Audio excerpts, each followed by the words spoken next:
Nshuti bakunzi mukurikira ibiganiro bya radiyo Urumuri, ndabasuhuje mwiriranwa Imana. Uyu ni umwanya w'amakuru mu Kinyarwanda yo kuri uyu wa gatatu tariki ya 16 Ukuboza umwaka w'ibihumbi 2020. Ku buhanga bw'ibyuma, ku bugenzuzi bwa za porogaramu, muri kumwe na mugenzi wanjye Bwana Aloysius Mpunga, ari nawe wabateguriye akanabagezaho ibiganiro by'uyu munsi. Mumfasha rero tumushimire ubwo bwitange n'umurava ahorana mu kubagezaho gahunda zibanogeye. Naho ugiye kubagezaho amakuru uyu munsi ni ngewe Celestine Sebahire. Dore rero ingingo z'ingenzi zigize aya makuru. Umuryango wa Rusesabagina ufatanyije n'ishyirahamwe rye bakoze ikiganiro n'abanyamakuru babasobanurira aho ikibazo cye kigeze. Ikibazo cya Paul Rusesabagina gikomeje guhagurukirwa n'abantu banyuranye. Abatavuga rumwe na FPR bari hanze y'u Rwanda baremeza ko bimwe mu bitangazamakuru bikorera mu Rwanda byifashisha abagize imiryango yabo bikabagaragaza uko batari. Inama y'umushyikirano w'abanyarwanda y'uyu mwaka ntikibaye nk'uko bisanzwe. Ibyiciro by'ubudehe bikomeje gutuma benshi binubira uburyo bikorwa. Abana baterwa inda bataragera ku myaka y'ubukure barasaba ko ababatera izo nda babafasha kurera abo bana babo. Naho hanze y'u Rwanda turareba aho impunzi z'abarundi zari ziri muri Uganda zatangiye gutaha.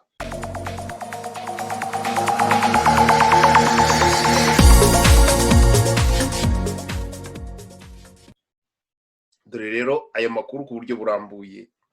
Umuryango wa Bwana Rusesabagina Paul ufatanyije n'ishyirahamwe rye bakoze ikiganiro n'abatangazamakuru babasobanurira aho ikibazo cye kigeze. Ku munsi w'ejo kuwa kabiri tariki ya 15 Ukuboza, umuryango wa Paul Rusesabagina wakuwe i Dubai ku itariki ya 27 z'ukwa munani muri uyu mwaka akajyanwa mu Rwanda, ubu akaba ari mu maboko y'ubutabera bw'icyo gihugu aho akurikiranweho ibyaha birimo n'ibikorwa by'iterabwoba. Wakoresheje ikiganiro n'itangazamakuru uvuga uburyo Bwana Rusesabagina akomeje kuvutswa uburenganzira bwe bw'ibanze. Muri ikiganiro cyari kirimo umufasha we n'abana be hamwe n'umwunganira mu mategeko Maître Vincent Lerquin, bagaragaje ko Bwana Rusesabagina yajyanywe mu Rwanda mu buryo budakurikije amategeko kuko yashimutiwe i Dubai akabohwa amaboko n'amaguru, bakanamupfuka igitambaro mu maso, ubundi agashyirwa mu ndege akajyanwa mu Rwanda binyuranyije n'ubushake bwe. Uwo bashakanye Madame Kanimba yasabye ubutegetsi bw'Ububiligi, umugabo we afitiye ubwenegihugu, gukora uko bashoboye kose agaruka mu gihugu cye cy'Ububiligi, haba hari n'ibyaha akekwaho akabibazwa ari we mu Bubiligi, dore ko umuryango we wemeza ko aho ari mu Rwanda Bwana Rusesabagina akomeje kuvutswa uburenganzira bwe bw'ibanze. Umwunganira mu mategeko Maître Vincent Lerquin yagarutse ku buryo amategeko agenga ibirebana no guhererekanya abakekwaho ibyaha atubahirijwe. Yemeza ko ibyaha leta y'u Rwanda imurega byari byarageze gukorwaho iperereza n'inzego zibishinzwe z'Ububiligi ndetse zifatanyije n'iz'u Rwanda, bagasanga nta bimenyetso bifatika bimuhamya ibyo byaha. Yanaboneyeho kandi kongera gusaba leta y'Ububiligi ko yakoresha uburyo bushoboka bwose kugira ngo umuturage wayo azanwe mu Bubiligi abe ariho akurikiranwa, kuko Paul Rusesabagina atagira aho acikira. Yanongeyeho ko bagiye gutanga ikirego mu Bubiligi kugira ngo leta y'Ububiligi ikoresha ububasha ihabwa n'amategeko noneho akurikizwe, kugira ngo nyine Paul Rusesabagina afungurwe, kuko bizwi ko uyu munyapolitike yagize uruhare rukomeye mu kurwana ku bantu benshi bari bibasiwe na jenoside yakorewe Abatutsi, bityo rero akaba nta kintu na kimwe yishinja.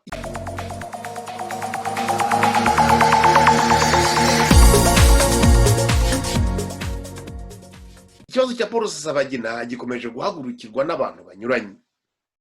Tukivuga ku kibazo cya Bwana Rusesabagina, abantu banyuranye hirya no hino ku isi biyemeje guhaguruka bakagira icyo bakivugaho cyangwa se bagikoraho. Nk'umusenateri w'umunyamerika witwa Caroline Marlene yandikiye Perezida wa Repubulika y'u Rwanda Paul Kagame amusaba kurekura Bwana Rusesabagina agasubira muri Amerika kuko yafashwe mu buryo buhabanye n'uko bigenda kugira ngo abantu basubizwe mu bihugu bahunze, bikanakubitiraho ko Paul Rusesabagina arwaye. Ibyo bije bihurirana n'ikirego cyatanzwe n'umuryango w'uyu munyapolitiki utavuga rumwe na leta ya FPR wareze kompanyi y'indege yajyanye Bwana Rusesabagina mu Rwanda.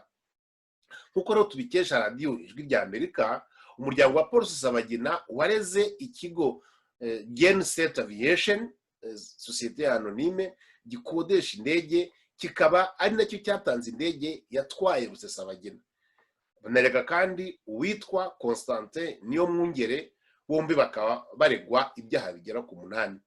Ibindi kuri iyi nkuru turabikesha Venise Nshimiyimana uri Londres ku bwa radiyo Ijwi rya Amerika.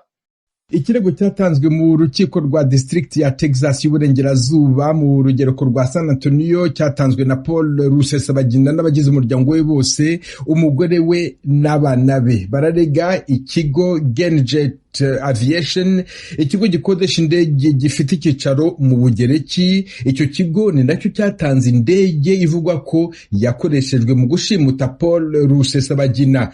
Undi ugaragara mu kirego cyatanzwe kuri uyu wa mbere n'uwitwa Constantin Niyomwungere, ari Genjet Aviation na Constantin Niyomwungere bararegwa ibyaha 8. Icya mbere, Constantin Niyomwungere araregwa kwica itegeko rirengera abashyirwa ku ngoyi aho baba bari hose, ikaba ari nayo mpamvu ashobora gukurikiranwa mu nkiko zo muri Amerika kubera uruhare abamurega bavuga ko yagize mu kubeshya Rusesabagina ko yatumijwe mu nama mu Burundi n'abakuru b'amadini agakoresha indege ya Genjet Aviation kugira ngo amugeze mu Rwanda. Ikirego cya kabiri, Niyomwungere aregwa no gushimuta no kujyana bunyago, igikorwa gihanirwa mu nkiko za leta zunze ubumwe za Amerika nk'uko biteganywa n'amategeko mpuzamahanga n'amasezerano Amerika yashyizeho umukono. Icya gatatu, araregwa gushyira ku ngoyi n'ibindi bikorwa bigamije gutesha agaciro Paul Rusesabagina.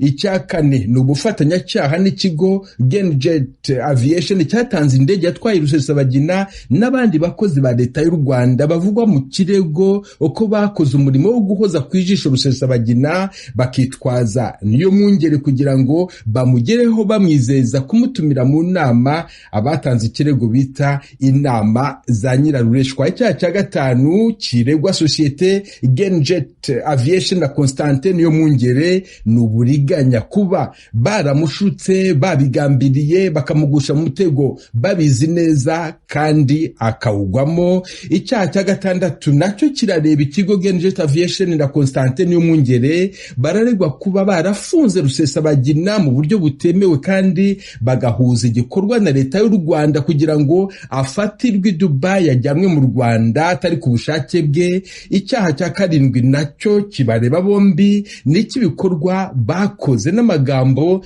yavuzwe n'abandi bafatanije byari bigamije gutesha icyubahiro Rusesabagina, kumwogeraho uburimiro ku buryo byamugizeho ingaruka mbi, bikamuhahamura, bikamutera kwiheba no guhangayika. Icyaha cya 8 ni nacyo cya nyuma, ni ukwica amategeko mpuzamahanga. Icyaha cyarezwe sosiyete Genjet Aviation na Constantin Niyomwungere, gushimuta, gutwara bunyago, gushyira ku ngoyi, kandi ababarega bakavuga ko bafatanije na leta y'u Rwanda yashyize umukono ku masezerano mpuzamahanga yubahiriza uburenganzira bwa kiremwa muntu. Ikirego cyatanzwe n'abunganira Paul Rusesabagina mu mategeko 6 bari muri Amerika. Umwunganira mu Bubiligi Maître Vincent Lurquin yavuze nawe ko agiye gutanga ikirego nacyo kirebana no kuba Rusesabagina yarafashwe mu buryo butemewe n'amategeko. Yavuze kandi ko hazaregwa ba nyiri indege yamutwaye, ikigo Genjet Aviation,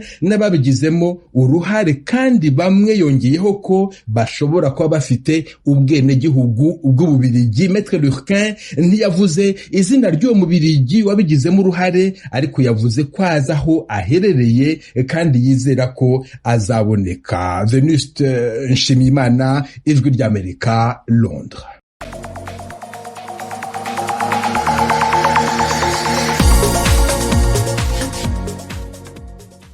Abatavuga rumwe na FPR hanze y'u Rwanda baremeza ko bimwe mu bitangazamakuru bikorera mu Rwanda byifashisha abagize imiryango yabo bakabagaragaza uko batari. bamwe mu banyarwanda baba hanze y'u Rwanda bari mu mashyaka atavuga rumwe na leta ya FPR baremeza ko ubutegetsi buyobowe n'iryo shyaka bukoresha ibitangazamakuru byo mu Rwanda bibogamiyeho bikabaharabika. Baravuga ndetse ko igera naho ibyo bitangazamakuru byifashisha abagize imiryango yabo kugira ngo ibyo bashaka kugeraho bigire uburemere. Umwe muri abo batavuga rumwe n'ubutegetsi bwa FPR uri mu ishyaka rya FDU inkingi witwa Rwarinda Pierre Celestin, nawe ari muri abo bamaze iminsi bashyirwa mu majwi n'itangazamakuru binyuranye hamwe n'imbuga nkoranyambaga zitandukanye, bikagira naho bibasira umuryango we ndetse n'umuryango yashatsemo. Radiyo Urumuri imaze kubona no kumva ibyo avugwaho n'abo mu muryango we, yamwegereye imubaza icyo abivugaho. Nyuma yaho yegereye n'umuyobozi wa FDU inkingi Bwana Justin Bahunga, nawe imubaza uko abona icyo kibazo. Urakoze kunyakira Celestin Sebahire kuri radiyo Urumuri. Murakoze kumpa ijambo, nagira ngo nsuhuze abatwumva mbabwira ko ndi Rwarinda Pierre Celestin, nkaba ndi umuyoboke w'ishyaka FDU inkingi ritavuga rumwe n'ubutegetsi bw'i Kigali. Nkaba rero muri iyi minsi harabaye inkuru zasotambutse ku mbuga nkoranyambaga z'abantu banyibasira bahereye ku icyo ngicyo gusa cy'uko ndi mu ishyaka ritavuga rumwe n'ubutegetsi, ndetse bikaza kuvamo no gushaka kwibasira umuryango mvukamo ndetse n'umuryango nashatsemo. Icyo navuga nuko uko kunyibasira bashaka no kwibasira umuryango mvukamo bije ari igikorwa cya kabiri gikurikira icya mbere cyakozwe mu kwezi kwa karindwi n'ukwa munani, aho banyibasiye ariko noneho baturutse mu muryango nashatsemo. Icyo navuga nuko muri rusange ibyo bavuga byose ni amateshwa yandi ashingiye ku kinyoma abantu dusanzwe tuzi cya FPR. Bavuga ko nibabeshya abantu bazayifataho ukuri, noneho wowe bakaba baguharabitse ntihazagire uwumva ibyo uvuga. Ibyo rero bikaba biri muri politike ya FPR yo gushaka nyine guharabika abahanganye nayo mu bitekerezo. Bavuga ko ibikorwa mu Rwanda bigomba guhinduka, leta ikabera abaturage, hakaboneka ubutegetsi abantu bishimiye kandi bibonamo. Ibyo rero ni umugambi muremure bakoze, ubwo ntabwo ari kuri njye gusa no ku bandi, ariko ngenda avuga ku bindeba.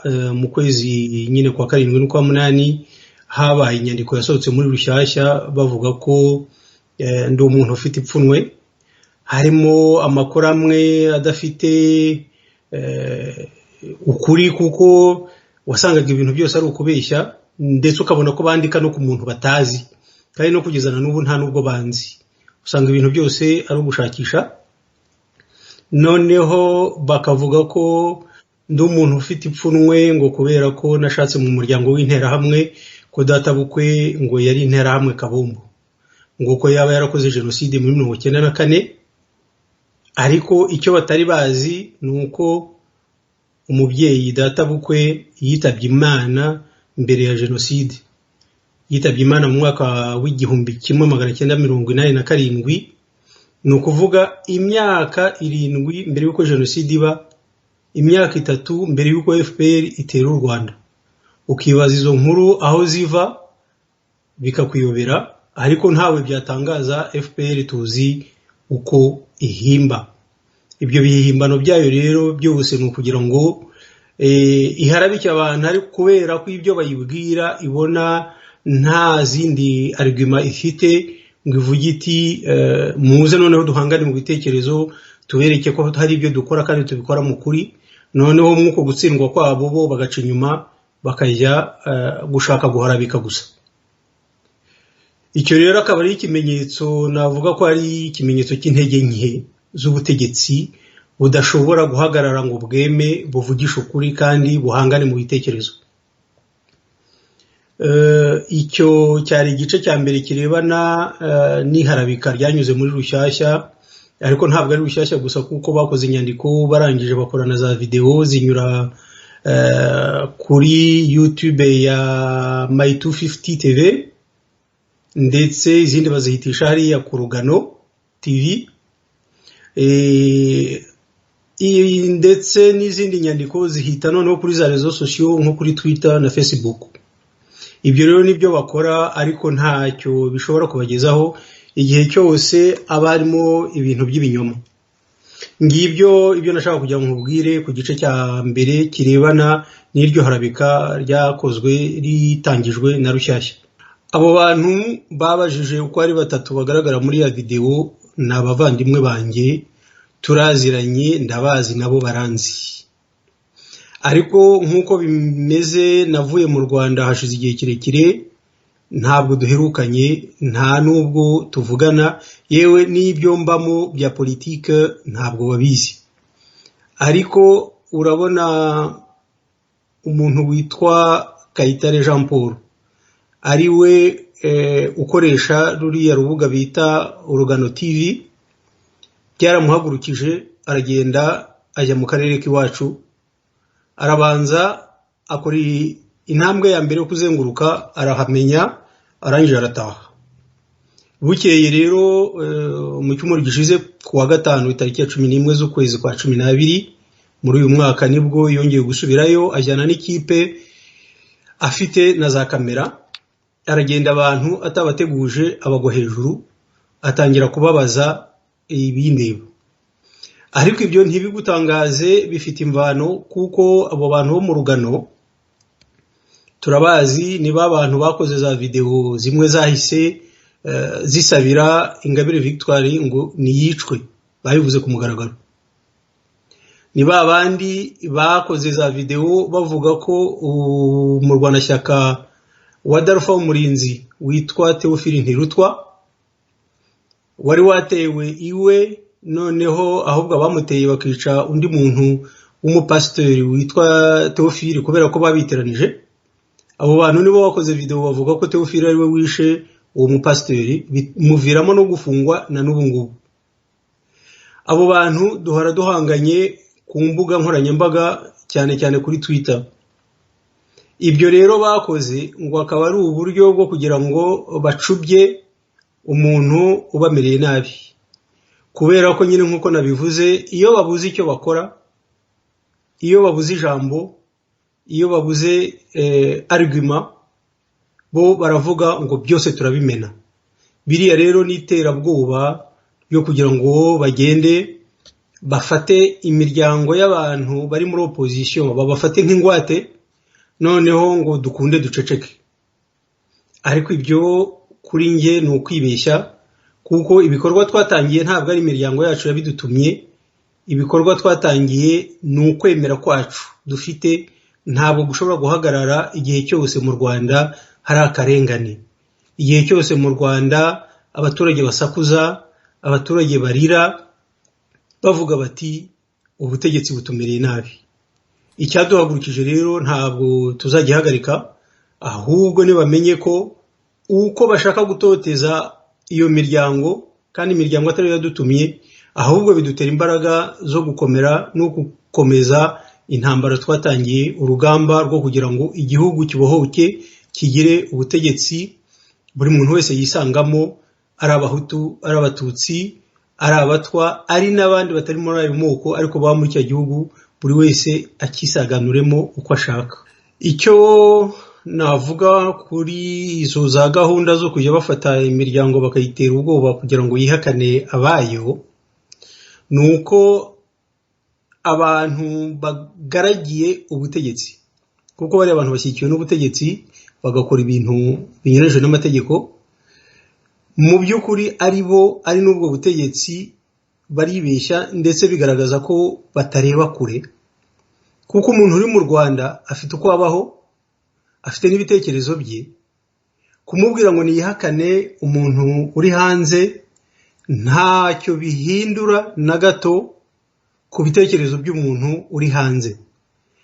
Dufite uburenganzira bwo kuvuga aho turi hanze aha, ntabwo tumeze nk'abantu bari mu Rwanda bacecekesha uko bashatse. Iriya miryango akenshi ibikora ibyo byo kwihakana kubera ko baba bayihagaze hejuru, ntabwo ari uko baba bikunze, burya nta muntu wanguwe. Biriya ahubwo ni bya bindi bya FPR byagatanya imiryango, bagira ngo baze bavuge ngo bari abantu bari hanze ni babi, natwe bari hanze nitubona bo twasize mu gihugu bavuga ngo turi babi, dutangire dushwane, FPR yo ibone uko idutegeka imaze kudutandukanya. Ibyo rero ntibizashoboka. Imiryango igomba kuzakora ku buryo ubu butegetsi buzahinduka, FPR ikemera igahindura umuvuno wayo kugira ngo ikorere abaturage bose, yaba itabikoze ikazarwanwa. Niko bimeze, nta kundi. Nta kintu rero bizahindura. Ndakeka ko icyo nakwifuza nuko FPR yareba kure, aho gukora utwo dukorwa ubona tugayitse, ikemera igakinira ahagaragara kandi ku buryo bugaragara, kugira ngo dushobore twese gutera intambwe ariko twumvikanye ku butegetsi bubereye buri wese, aho buri muntu yisaganura. Naho kuvuga ngo bazica batera ubwoba, bamaze imyaka 30 babikora, na n'ubu byarananiranye. Igihe kirageze ngo bakore bira, noneho nabo bumve ko ibintu bigomba guhinduka, bemere batuze duturane. Murakoze. Nagira ngo rero tudatinze mu makorosi, mutubwire ibikubiye muri iriya tangazo mwashyize ahagaragara uyu munsi, muratubwire n'impamvu zatumye muri sohora bwana Justin Bahunga. Urakoze cyane muvandimwe. Iri tangazo twasohoye, twashatse ko abanyarwanda, abakunzi b'abanyarwanda, inshuti zacu, bamenya bagasobanukirwa n'ibizazane birimo kubera ku bantu bafite abavandimwe babo bari i Burayi cyangwa n'ahandi mu mahanga, bavuga ko cyangwa baregwa ko bavuga ibintu bitandukanye na politike y'u Rwanda. Abo bantu rero ni abantu bari aho ngaho basanzwe batazi rimwe na rimwe nk'uko muri iryo tangazo muri ikiganiro bagiranye, batazi abo bantu baba, ariko bakabaza ngo ko bafite bene wabo bari hanze batavuga neza u Rwanda. Twagira ngo rero twamagane urwo rugomo rw'abantu abantu b'inzirakarengane. Icya kabiri ni ukugira ngo n'abanyarwanda bamenye ko ako karengane gahari, kuko niba byabereye kuri mugenzi wacu Pierre Celestin Rwarinda, ntabwo ari we wenyine, nuko ari we twashoboye kumenya ubu ngubu, kuko hari itangazo twasohoye mu gihe gishize tumaze kubona amakuru ko leta y'u Rwanda irimo gukora ibarura ry'abantu bafite abavandimwe babo bari hanze no kumenya icyabajyanye n'aho bari. Ni ikintu ni porogaramu isanzweho. Ariko icya kabiri twagira ngo tubwire n'abanyarwanda bamenye ko ibintu birimo gukorwa, ko hari ibintu biba mu ngoma zose z'igitugu. Hari ibihugu by'abakomunisiti byo nakwibuka cyane ni igihe cya Staline. N'icyo gihe n'abari bafite ingoma y'igitugu bajyaga bahamagara abantu bashaka kugira ngo bikize, bagafata imiryango yabo bakagenda bakayicara ubuzo nko mu cyumba gikurikiye aho umuntu aba ari, bakamubwira ngo nasinye ko yari mu gutegura gukuraho ubutegetsi. Abantu bagasinya, bakagenda bakabaza rufaya babaziza ngo ko bemeye ko bari bagiye guhirika ubutegetsi. Kugira ngo rero tumenye ibitubaho, bamenye ibitubaho ko ari ibintu biba mu ngoma z'igitugu zose, nubwo bibabaje, ariko bamenye ko icyo gitugu nk'uko ibindi byavuyeho, kubikora nabyo batabahira, nubwo babwira ko bibahira, cyo bituma abantu baceceka, ko atari ibintu byiza cyane. No kugira ngo n'abo bantu bari kumwe n'ubutegetsi bamenye ko ibyo biri mu gukorwa bishobora kuzabamerera nabi nk'uko byameze bimereye nabi abandi bantu bahandi. Ikindi twashaka kumenyesha no kugira ngo nanone tubwire inshuti z'u Rwanda, cyane cyane abafasha u Rwanda, ko bakora uko bashoboye kugira ngo boze u Rwanda guhagarika buriya rugomo. Tugaragaza neza ko twebwe icyo turwanya ntabwo ari uko tugira ngo ibihugu bibuze imfashanyo byahabwa u Rwanda, nuko u Rwanda rwagira amahirwe nko kugira ngo inama ya Commonwealth izabere mu Rwanda. Ibyo ni byiza cyane ku Rwanda bibaye, ariko rero tukavuga ko ibihugu niba bivuga ko byemera demokarasi bikemera kwishyira ukwizana, byari bikwiye kubwira inshuti yabo ko ibyo bintu bakwiye kubireka. Rero nicyo twabikoze, ariko rero nkagira ngo nanone mvuge ko ntangire nsubiremo ko urwo rugoma atari rwiza, aho abantu ari inzirakarengane, ko umuntu icyaha ari gatozi, kandi amategeko y'u Rwanda birahari, ariko guha abantu amahoro. Bindi kandi bibaho nk'uko byagendaga nyine ingoma z'ibitugu zose, ni ukugira ngo babwire abavandimwe bihakana abo bantu.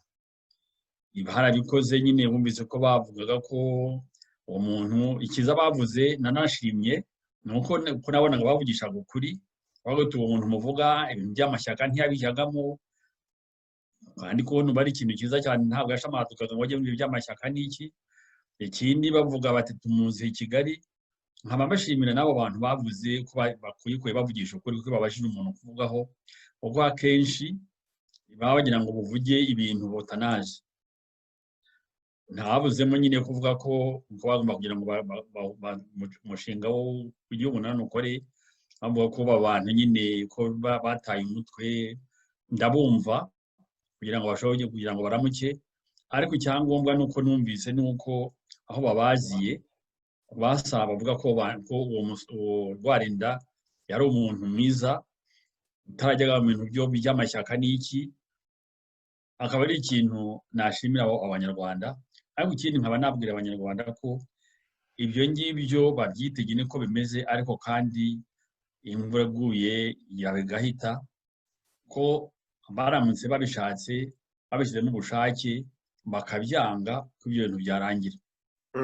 Akabazo ka nyuma wenda nababaza, muravuze muti abantu bakabyanga, ariko se nk'iriya miryango ikoreshwa nyine usanga biriya binyamakuru bigisanga nyine iwabo, bakagenda bakayikoresha kugira ngo ivuge nabi abantu mu miryango yabo bari hanze y'igihugu. Ibintu ntibyagaragaye, ibyo biheruka kuvugaho kuri radiyo Urumuri iminsi ishize, ni aho mushiki wa Gasana Eugene yahoze ari ambasaderi w'u Rwanda muri ONU ndetse no mu Budage, yize kuba ambasaderi mu Budage, nayo ni uko mushiki we yahagurutse akasa nkaho yitandukanyije na musaza we, ndetse twize kumva na bene wabo bitwa bamusonera n'abandi benshi cyane bagendaga bamagana abantu bari mu miryango yabo bakorera bari hanze. Ese abantu bari mu Rwanda bo wababwira iki mu gihe mu kanya bavuga ko basa nkaho babashyiraho ikintu kiza nk'igitutu, bose bo barabagitwaramo bate? Bwana Justine Bahunga, umuntu uri ku ngoyi nta kundi yabigenza, batereka ndebe ukuntu naramuka. Ntabwo jewe ku giti cyanjye nabarenganya, ntabwo nabarenganya, kuko bazi ko FPR ikora, abazimira urabazi, abeshikoroboza urabazi. Umuntu rero uri ku ngoyi kugira ngo yabivuga rwose, ngewe ku giti cyanjye ntabwo namurenganya, ahubwo narenganya ni ukora ibyo bintu. Ahubwo nkavuga nti biteye agahinda, kuko u Rwanda, igihugu icyo ari cyo cyose uretse n'u Rwanda, ikintu cya mbere kigomba gukomera n'umuryango, nigomba gukomeza umuryango. Iyo umuryango udakomeye n'igihugu ntabwo ushobora gukomera. Ibiyo bakora ari byose rero ni ugutandukanya imiryango. Ntabwo rero nibaza, nacyo kimbabaza, njye nibaza u Rwanda rw'ejo ni uruhe? Uzi ko ubundi ibihugu nka biriya bikoresha igitugu, ikintu cya mbere bakora ni ukugira ngo hatagira umuntu ugira gukora inama n'undi. Warabyumvise biravugwa, hari n'abavuyeyo babivuga, batandukanije n'iriya leta, ukuntu bigisha umwana kuneka ababyeyi, umugabo kuneka umugore, umugore kuneka umugabo. Hari n'imiryango batandukanya kubera yuko umwe muri bo bashaka kugira ngo agirirwe nabi, cyangwa kugira ngo bamukuye ku kazi bakabwira nk'umugore bati we utandukana n'uriya mugabo. Ibyo byose rero icyo bikwereka ni ejo hari h'u Rwanda, aho ushenya umuryango ubwira umwana kunekana. Ikindi cya kabiri no kugira ngo abantu bitandukanye n'abandi bajye batuka abantu batagira icyo bapfa, uretse ko baje ngo bashimishe leta. Ariko nkabwira na leta yuko ibyo bintu ari ikintu kitari cyiza. Icyo bari mu gukora, bari mu gusenya igihugu, nabo bari mu kwisenyera, kandi ibyo bintu bamenye ko bitazabagwa neza. Ntabwo ibintu nk'ibyo ngibyo handi byarageragejwe birasenyuka n'ibindi bizasenyuka. Bagize neza rero bahagabanya ubwo bukana, bakagabanya ibyo byaha, kuko amateka azabaca urubanza rubi.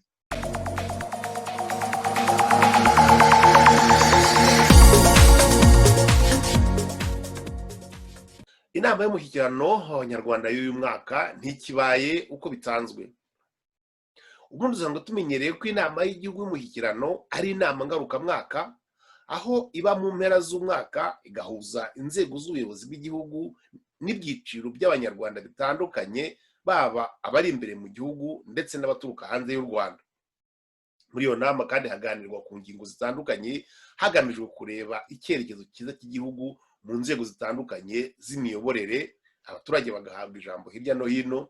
Byari binamenyerewe kandi ko umukuru w'igihugu akebura abayobozi bayitabira, akababwira ku buryo bukaze ibyo bagomba kwitaho kurushaho.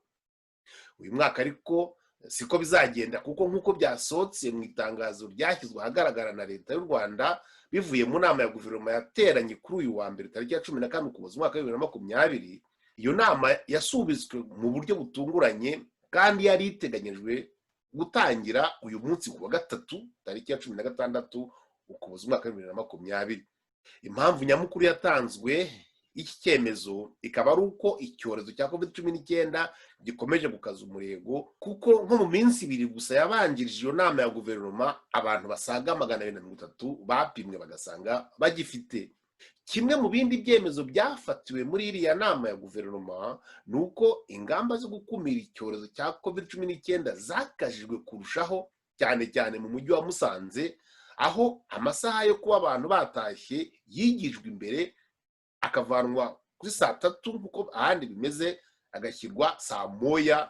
Ibi bikaba byatumye benshi mu batuye uyu mujyi bafatwa, bakaba baraye kuri stade kubera umukwabu wo guhiga abatubahirije nyine iyo saha ya saa 1.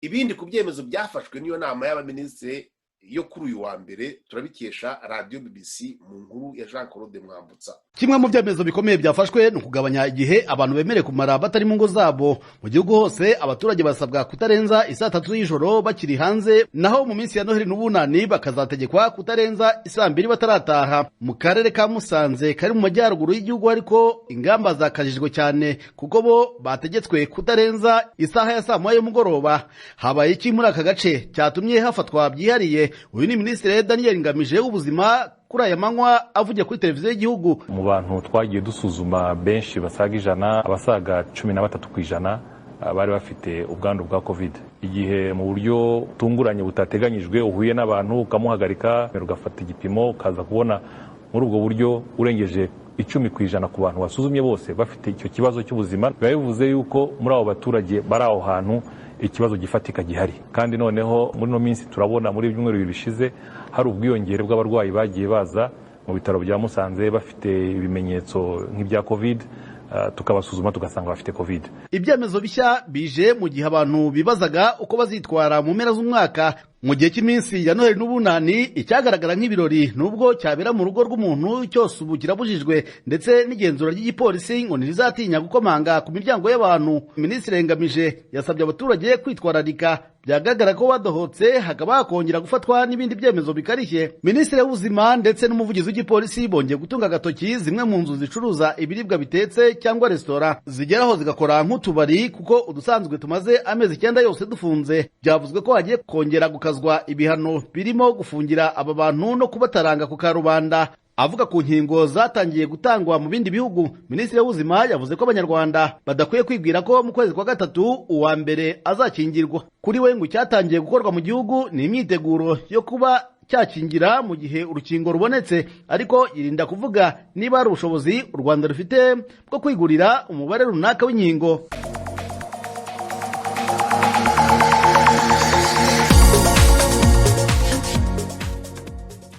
Ibyiciro by'ubudehe bikomeje gutuma benshi binubira uburyo bikorwa. Abenshi mu baturage bo mu turere tunyuranye bakomeje kwinubira uburyo ibyiciro bishya by'ubudehe bikorwa, kuko bemeza ko bashyirwa mu byiciro bidafite aho bihuriye n'amikoro yabo. ibyinshi kuri iyi nkuru reka twumve uko Themistocles Mutijima yabisanze ubwo yaganiraga n'abaturage bo mu ntara y'Iburengerazuba ku bwa radiyo Ijwi ry'Amerika.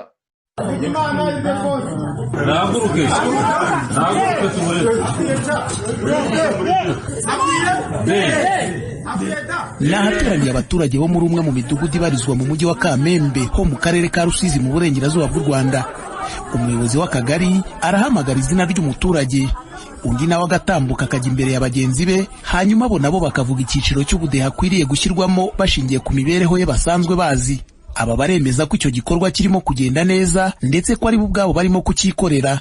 Ku rundi ruhande ariko hari bagenzi babo bo mu mirenge ya Bugarama na Gikundamvura babwiye Ijwi ry'Amerika ko batemeranya n'uburyo ishyirwa mu byiciro ririmo gukorwa aho batuye. Ntabwo tubyishimiye, mu byiciro badusizemo twe ntabwo bidukwiye. None ni bande bakibashyizemo ubundi abaturage aribo baterana bagashyirana mu byiciro? Abaturage bajya kuvuga, abayobozi bakavuga ngo reka ngo ibyiciro mukwiye ni ibi n'ibi, ugasanga abaturage nta burenganzira bafite byo ku byiciro. Ngere ntabwo nari kujya kugwana n'ubuyobozi kubera iyo cyane naravuze aho munshira ndahakira gutyo, ubwo niko mwabibonye. Uburyo bwakozemo ntabwo byanyuze kuko bavugaga ngo umuntu ugomba kujya muri oca ni umuntu ubitse 45 ku kwezi, ariko ngewe pe usibye naho hantu mpinga ta 45 njya nkuramo mbitse. Ikibazo nk'iki cy'abayobozi bo mu nzego z'ibanze batungwa agatoki ku kuba barimo guhindura ibyakozwe n'abaturage mu gushyirana mu byiciro by'ubudehe kandi kiragaragara no mu karere ka Nyamasheke naho ho mu burengerazuba bw'u Rwanda. Twatanze amakuru twicaye mu isibo nk'abaturage duture tuziranywe mu isibo, tumaze kubikora gitifaraza nti ibyo mwakoze ntabwo ari byo. Uwo twakwashize muri da tubona kimukwiye akamushyira muri ca, uwo muri ca akamukuramo akamushyira muri ba. Genda kwibaza niba bafata umucuruzi n'umuturage usanzwe w'umukene bakabashyira mu cyiciro kimwe, ese ibyo bintu birahuye? Aba baturage bakagaragaza ko batumva impamvu bashyirwa mu byiciro bimwe n'abo badahuje amikoro.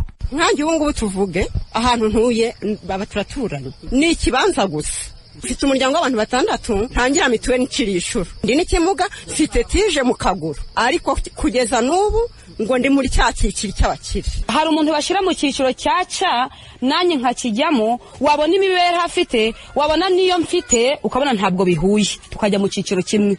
Aho niho twagiriye imbogamizi pe. Ibintu biruku mu gihe ubwo yatangizaga iki gikorwa, Minisiteri y'Ubutegetsi bw'Igihugu yari yasabye ko ishyirwa mu byiciro ry'abaturage rikorwa mu mucyo kandi bo ubwabo akaba aribo babigiramo uruhare bikorewe aho batuye. Minisitiri Shyaka Anastase uyobora iyo minisiteri yabigarutseho muri aya magambo. Ikijyanye no gukorera mu mucyo tuzagishyiramo imbaraga cyane, kandi abanyarwanda n'ubundi ubwangamugayo ni barabikunda, nubwo hari nta muryango uko bivuga mu Kinyarwanda, ariko ubwangamugayo mu Kinyarwanda ni ubupfura, tuzi ko bihari. Turasaba rwose ubwangamugayo bwaba ari ubw'ubuyobozi bwaba ari n'ubw'abaturage, ariko ikindi turizeza abayobozi b'inzego z'ibanze ko uzabusanya nabyo tuzajyana mu mitsi, kuko amakuru abeshye ayobya igenamigambi ry'igihugu, ubwo mbese mu by'ukuri uba watukoje gahunda zacu, watukoje iterambere ryacu. Ubwo rero ibyo ntabwo twabijyamo, turifuza ko ibintu bizakorwa mu buryo bwo kandi tuzafata umwanya, ntabwo tuzabigira huti. Ibyiciro bishya by'ubudehe abaturage barimo gushyirwamo hirya no hino mu gihugu ni 5 bifite amazina y'inyuguti kuva kuri A kugera kuri E. Ibyiciro 2 bya mbere ni ukuvuga A na B,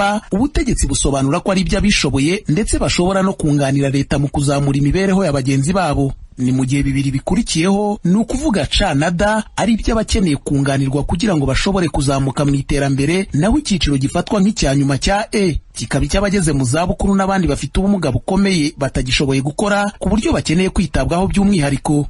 Bijyanye n'uburyo ibyiciro by'ubudehe byakomeje gushingirwaho mu gutanga ubufasha yabo buturuka muri leta cyangwa se mu bandi baterankunga, hari abakigaragaza impungenge ko ibintu byakongera gukorwa uko. Nyamara ubutegetsi bwo bukabamara impungenge buvuga ko icyo cyavanweho ubu ikigamijwe ari ukubyifashisha mu igenamigambi ry'igihugu. Themistocles Mutijima, Ijwi ry'Amerika mu burengerazuba bw'u Rwanda.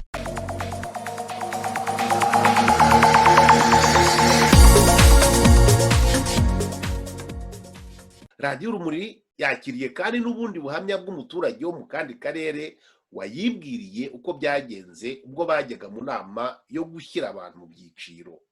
Bacu ibyiciro byakaze, bashyizeho ibyiciro nk'uko nigeze kubabwira, A na B na C na D na E, ariko abantu bose barebye igice barimo mu cyaro basanga bari muri D, wenda abakene bo bari muri E. Ubwo ni ukuvuga ngo bamwe n'abatindi nyakujya niko navuga, abandi n'abatindi. None abaturage bamaze kujya mu cyiciro kibakwiye, ubuyobozi bwavuze ngo ntabwo bikwiye, ntabwo dukwiye kubwira amahanga ko turi muri D, ko dukennye tugomba kuvuga ko turi abakire.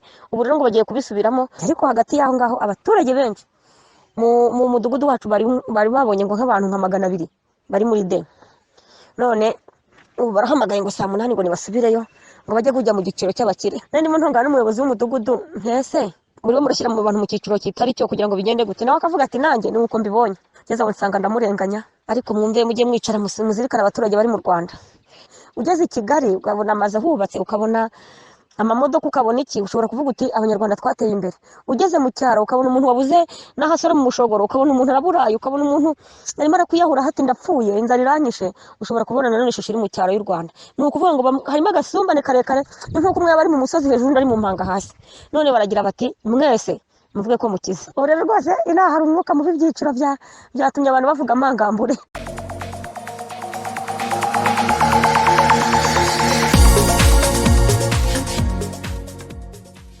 Abana baterwa inda bataragera ku myaka y'ubukure barasaba ko ababatera izo nda babafasha no kurera abana babo. Abana b'abakobwa baterwa inda bataragera ku kigero cy'ubukure barasaba leta ko yabafasha guhatira ababatera izo nda kubafasha kurera abana babo, kuko bigaragara ko hari uburenganzira bwinshi abo bana bavuka muri ubwo buryo bavutswa. Icyakora abayobozi bo bavuga ko hakirimo imbogamizi nyinshi, kuko akenshi usanga abatera izo nda abo bana bumvikana n'imiryango yabo bagahishirwa. Ni inkuru ya TV1 Rwanda, ikaba yateguwe na Alfred Ntakirutimana. Uyu mukobwa wo mu karere ka Rusizi iwabo bakimara kumenya ko atwite bahise bamugira igicibwa mu muryango bakamuhoza ku nkeke kugeza ubwo abyaye bakamurazanya hanze n'uruhinja rwe. Nyuma yaje gushaka ahantu acumbika, undi mugabo arahamusanga amwizeza kumwishyurira inzu yabagamo. Iryo joro yamucumbikiye amutera inda kuri ubu ku myaka 17 amaze kubyara kabiri. Namaze kubyara umwana wa mbere iwacu bagoma bampohotera bakankunya kunjekera, bakaguma bantuka bambwira ibintu byinshi ngo ndindaya, ngo nananiranye, ngo nabaye ikirumbo, ngo ndoba kubahombya gusa. Bafata icyemezo cyo kugenda nkajya kwikodeshereza inzu. Nabonaga nta mahoro mfite, najya gushakisha bakandaza hanze n'umwana, imibu ikamwica, n'ubundi n'umwana akarwara nta n'imitiweli afite. Bafata icyemezo cyo kujya kugukodesha inzu. Ngezeyo nibwo nagumye mu nzu, mbona umugabo araje arambwira ngo agiye kunyishyurira inzu ngo ndetse ngo arare. Kubera ikibazo nari mfite ndemera nantera inda y'uyu mwana wa kabiri. Uretse gutereranwa n'imiryango, kubuzwa uburenganzira mu bandi bana, abangavu basambanyijwe bagaterwa inda mu karere ka Rusizi bavuga ko kuri ibi haniyongeraho ko abagabo baba barababyariye bahita babihakana. Abandi bakimukira mu turere twa kure, ndetse n'abana babyaye bakabura kirengera. Aba bose twaganiriye nta numwe ufite mitiweli, na cyane ko aba babyariye batemera kwiyandikishaho abo bana babyaye. Abagabo bacu tuba twarababuze, twabigenza gute? Baragenda nyine bakadusiga, bakapfa kudutera inda, bamubwira ngo yanteye inda ntimuzongere kubonana. Njye nta mitiweli ngira, n'umwana wanjye ntayagira. Ababyeyi nimba nta mubyeyi ngira, okay, nta mama ngira, ariko ngira data, ariko ntacyo abamariye, ahubwo nta burenganzira bwanjye mfite nk'umwana mu rugo. Njye umwana musiga ku muturanyi, ariko ntiwamubwira nko mu gihe cya mituweli umubwiye ngo umwana akeneye mituweli, ibyo ntibishoboka, yanagukubita. Ntiwamubwira ngo umwana yarwaye, ntibishoboka. Kereka wenda yumvishe ko winjiye ibitaro nabwo bikaba fosi y'umuryango, niho yagira wenda nk'icyo akora. Ariko umuntu utazabwira ko umwana yaburaye, numubwiye ko umwana umwe namucikanye, numubwiye ko umwana mituweli ntayo afite. Aba bagizwe ababyeyi bataruzuza imyaka y'ubukure barasaba nibura leta kubafasha uko ikurikirana babateye inda. Uwo bigaragaye ko ari wese w'uwo mwana ajya ahita amwiyandikishaho mu irangamimerere kugira ngo abana babo nabo bagire uburenganzira nk'ubw'abandi bana. Nk'abagabo bagiye badukorera ubuvugizi babashake, nubwo babiyandikishaho byonyine birahagije. Njyewe umwana wanjye ikintu nshaka cya mbere ni ukugira uburenganzira kuri se, akamwandikwaho mu irangamimerere. Umwana yazarwara akivuza akamuha ikarita kuko nawe arivuza, nta n'undi ahahira, akamuhahira akajya amenya ngo uko arya niko n'umwana yabyaye agomba kurya. Kugeza ubu muri aka karere ka Rusizi harabarurwa abana 364 basambanyijwe bakanaterwa inda bari munsi y'imyaka 18. Gusa abagabo babashije gufatwa bagafungirwa iki cyaha nabagera ku 100 bonyine, kandi kuri ubu aba bana bavutse kuri aba bangavu banditse kuri ba nyina gusa ndetse na ba nyirakuru. kuko base batabiyandikishijeho. Bwana Nsigaye Emmanuel, umuyobozi w'akarere wungirije ushinzwe imibereho myiza, avuga ko kuri iyi ngingo yo kuba abana bakwandikwa kuri base bababyaye hakirimo imbogamizi z'uko hari imiryango ihishira bateye abana babinda. Imbogamizi duhura nazo iza mbere ni imyumvire yo mu giturage. Usanga umwana akenshi usanga babateye n'inda, iyo tubikurikiranye ubu usanga ari abantu begereye umuryango babugufi aho ngaho, ni bene wabo, ni babyara babo, ni abaturanyi babugufi aho ngaho basanzwe baturanye inzu ku nzu. Ugasanga rero haje nk'ikintu cyo guhishirana. Umubyeyi aravuga ati ese ngiye gushwana n'umuryango wa naka twari inshuti, ese ngiye gufungisha mubyara w'umwana ari umuryango nawe wanjye. Icyo kintu kijya kibonekamo cyane. Usanga habamo ikintu cyo gukingirana ikibaba bitewe n'ubucuti bwihariye n'amasano abasanzwe hagati y'iyo miryango. Njye mbona ari cyo kintu gikomeye cyane duhunze guhuramo nacyo nk'imbogamizi ituma kugira kubona amakuru y'uzadufasha. Ikibazo cy'abangavu basambanywa bakanaterwa inda kimaze kuba gaterera nzamba mu Rwanda, kuko buri mwaka haba hitezwe izamuka ry'imibare y'abakobwa bari munsi y'imyaka 18 basambanyijwe bakanaterwa inda. Nubwo buri karere kagiye gafite umwihariko wako, gusa ariko urebye ku mibare Miji Prof iheruka gutangaza mu mwaka wa 2016, usanga abana bagera ku 17,000 aribo babarwaga icyo gihe. Nta kabuza ko iyi mibare yamaze kwiyongera ukurikije umuvuduko iki kibazo kiriho. Mu karere ka Rusizi, nari Ntakirutimana Alfredi, TV1.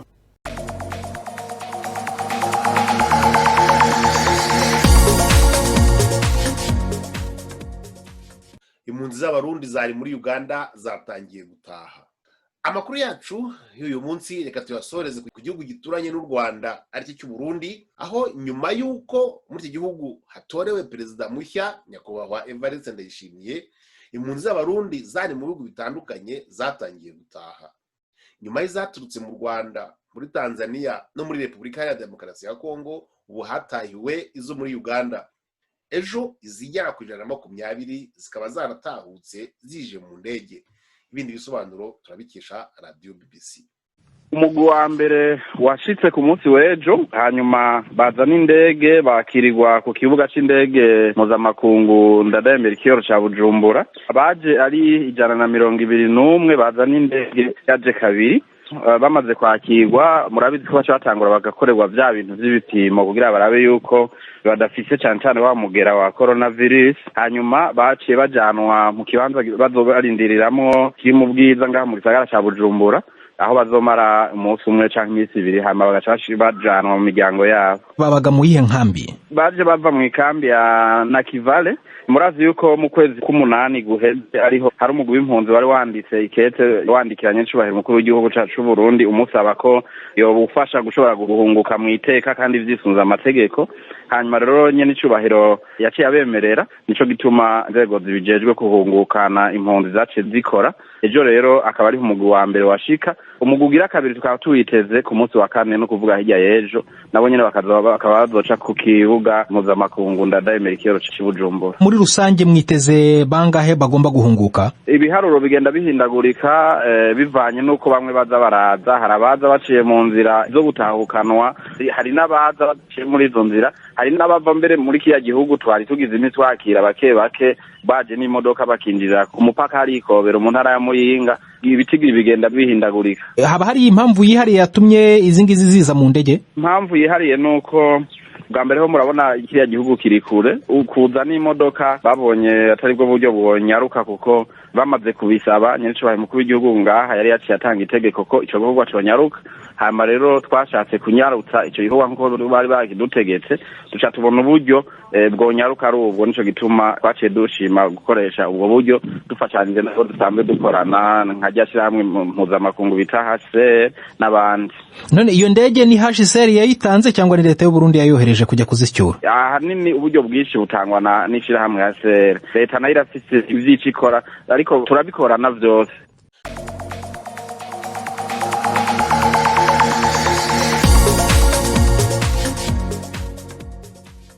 Bakunzi ba Radio Urumuri rero, haniho dusoreje amakuru yacu yo kuri wa gatatu tariki ya 16 kubuza mwaka wa 2020.